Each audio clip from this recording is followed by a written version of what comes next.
Counterattack, How Ukraine Can Drive Russia at, Part 3, Building an Offensive Army. At the World Economic Forum in Davos on Wednesday, Ukrainian President Volodymyr Zelensky spoke to the group via video link and defiantly declared that Ukraine will fight until it reclaims all its territories, rejecting any suggestion of negotiating with Russia that included forfeiture for there to be any chance for Ukraine to drive Russian troops from its soil. However, Zelensky will have to create an entirely new offensive force, almost entirely from scratch. While it is a major understatement to suggest that building an offensive force will be a monumentally difficult task, it is, nevertheless, possible. In Part 3 of this three-part series, we will examine in some detail what it will take for Kyiv to produce a modern, mechanized formation of sufficient strength to drive Russia from Ukrainian territory. I explained that step 1 was first to ensure that Kyiv had enough time to create this new force by recommending new ways for Ukraine to blunt Russia's drive in the Donbas. Part 2 recommended ways for Ukraine to build additional defensive lines east of the Donbas to ensure Russia could not make a single breakthrough and put Kyiv or other major cities at risk before it had time to complete the offensive force. In this segment, we examine what it will take for Zelensky to produce a force with sufficient striking power that he could have a realistic chance of driving Putin's army from Ukrainian soil. What kind, and how big, of a force is necessary?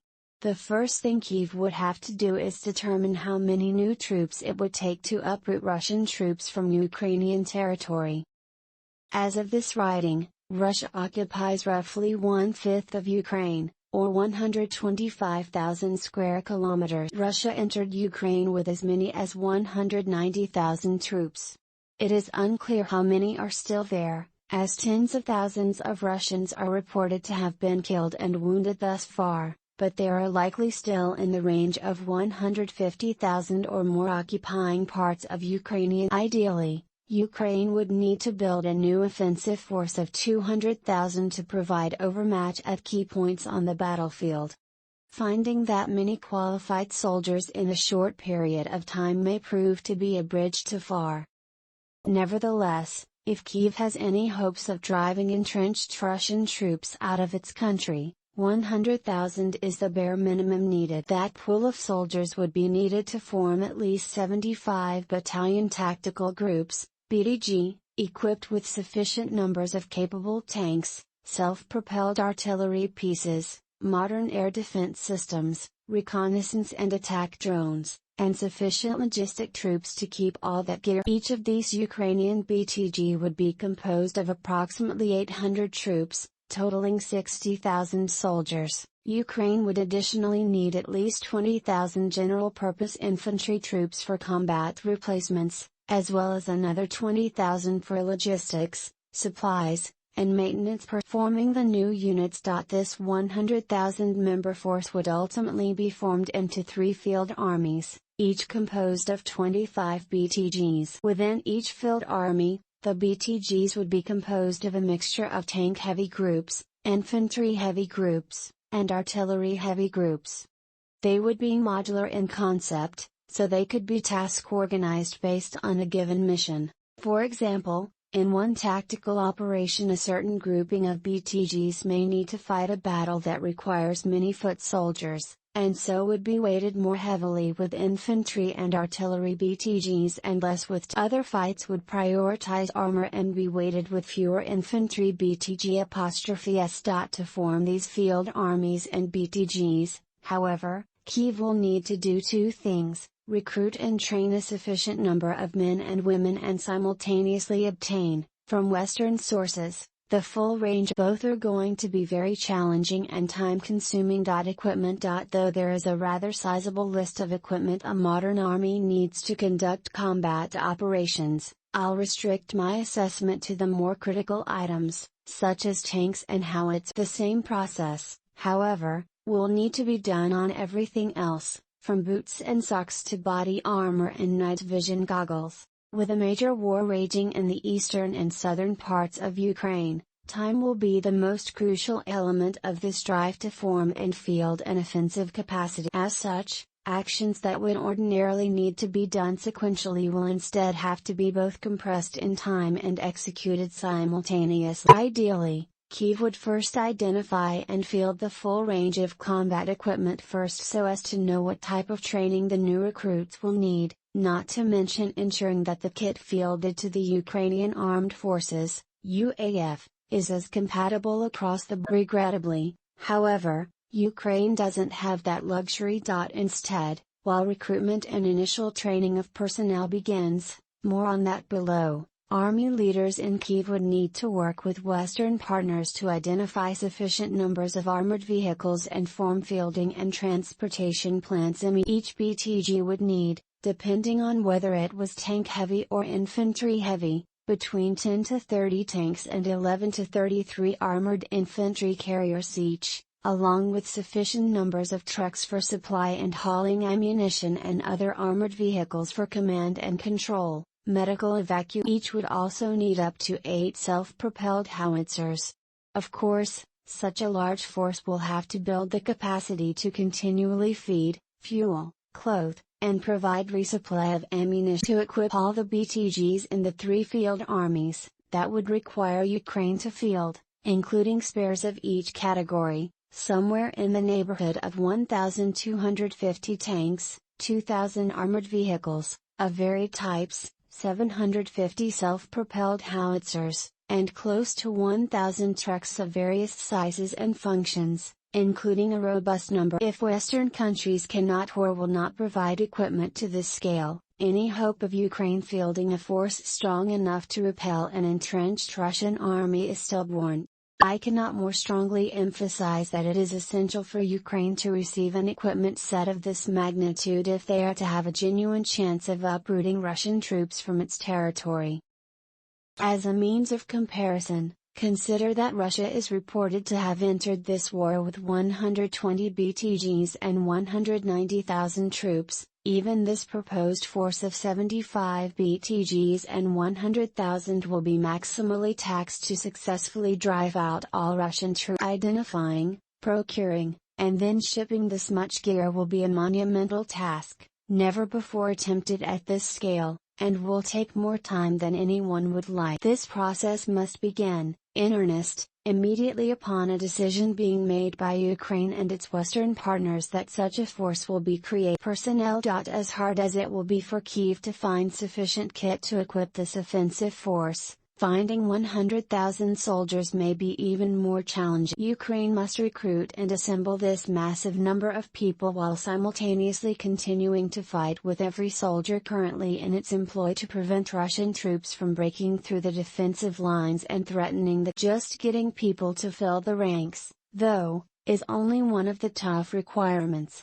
Ukraine also has to find training facilities, produce a cadre of qualified instructors, and house and feed all the personnel while training takes place. This effort will need to be conducted in the far reaches of western Ukraine, as far away from the fighting as possible, to limit the ability of Russian weapons from reaching the training sites and attacking the recruits. Every recruit will need to be taught basic combat skills but will also need to be trained in specialized abilities, like how to drive a tank, how to be a gunner, fire a howitzer, operate sophisticated communications gear, and other special needs. For a field army to be successful under fire in combat, each individual must be highly trained in their discipline, but then successive levels of units must also be trained to adequate levels. For example, in a tank-heavy BTG, it isn't enough merely that soldiers be taught how to drive a tank or fire the main gun.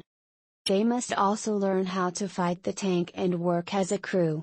Then that crew must learn to operate within a tank platoon. The platoon is part of a mechanized company, and companies as a combine arms with the BTGs then also have to learn how to operate together in larger scale operations. Every echelon of training takes time.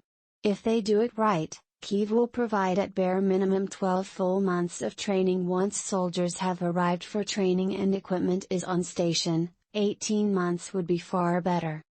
Shortchange any stage of training, try to hasten the process or skip parts to get units into the field faster, and the risk that the unit fails in combat, possibly spectacularly, goes up. Offensive forces objectives. If all goes well, the WAF will have accomplished all their tasks outlined in Part 1 and Part 2 of this series and will eventually have ground the Russian force down to a sufficient level to produce a stalemate and a static line of defense somewhere in eastern Ukraine. If Kyiv was somehow able to build a massive field army of 500,000 or more, they could consider forming a broad counteroffensive that sought to overwhelm Russia's defenses across a front of hundreds of miles and try to sweep them. Since the most likely case is Kyiv's commander-in-chief will have 100,000, Ukraine will have to focus its efforts in one geographic region and try to create a series of local overmatch. For example, if the line of defense in a year from now is somewhere along the Vorskla River south of Poltava,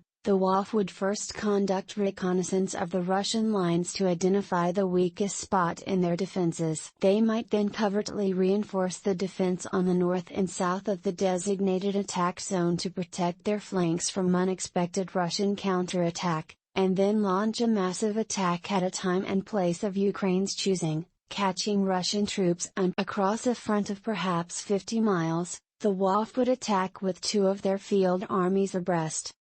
Each would seek to penetrate the Russian lines to open a lane into the enemy rear areas. Once successful, the Third Field Army could then be used as an exploitation force to flood the breach and destroy Russia's ability to sustain its entire force in that area before turning to try and encircle the most vulnerable grouping of Russian units. Putin's troops would then be faced with either trying to hold onto the line, putting them at risk of being surrounded and annihilated, or withdraw further to the east to avoid destruction.